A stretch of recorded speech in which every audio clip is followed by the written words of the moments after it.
How to turn on multi-guest request on TikTok Live. Hello guys, this is Atticus and welcome back to App Hacks. In today's video, I'll teach you guys how you can turn on multi-guest request on your TikTok Live. So let us get started. First of all, you will need to head over to your TikTok and start a live.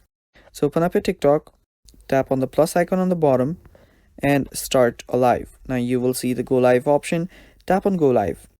Now after you're on your live, you will see three dots on the bottom right.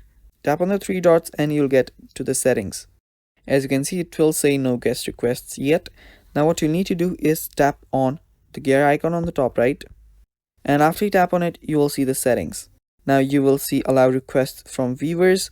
Make sure that you toggle that button on, and after you do so, you can even toggle on allow requests from followers only, and after you do that, people will be able to send you requests.